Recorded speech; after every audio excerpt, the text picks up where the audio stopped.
Якутия и Санкт-Петербург будут развивать сотрудничество в области медицины и фармацевтики. Кроме того, инженеры из культурной столицы готовы помочь республике со строительством мостов и автомобильных трасс.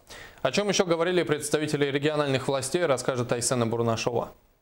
Встреча представителей двух северных регионов прошла в здании правительства города Смольном. Здесь обсудили вопросы сотрудничества и горизонтальные связи. В частности, поговорили о Центре импортозамещения, о котором еще в декабре 2015 года во время официальной встречи говорили глава республики Егор Борисов и губернатор Санкт-Петербурга Георгий Полтавченко. Мы приняли решение, что приглашаем для работы в этом центре все регионы Российской Федерации и в течение недели готовы предоставить площади под стенд Якутии бесплатно.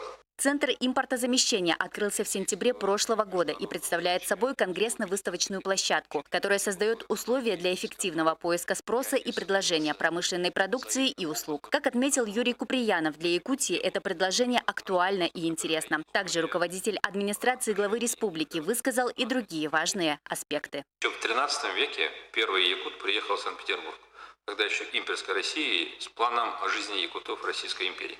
И с тех пор тянется история отношений, которые сложились не в какой-то замисе, а добрых отношений, развития сегодня Республики Саха-Якутия.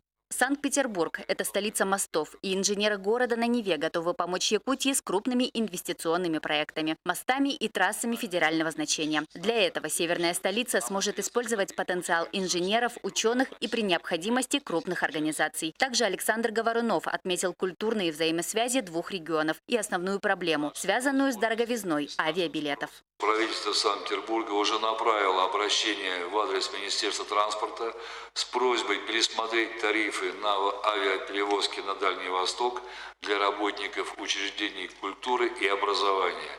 Нам кажется это максимально правильным. Предлагаем вам поддержать эту инициативу с аналогичным обращением. Важным приоритетом в сотрудничестве двух регионов является фармацевтика и медицина. Туризм все еще остается перспективным направлением, который нужно развивать. В конце встречи от имени Якутии Юрий Куприянов и новоиспеченный поспред Юрий Кравцов вручили представителям власти Санкт-Петербурга памятные сувениры. Айсена Бурнашова, Егор Максимов, Лидия Андросова, НВК Саха, Санкт-Петербург.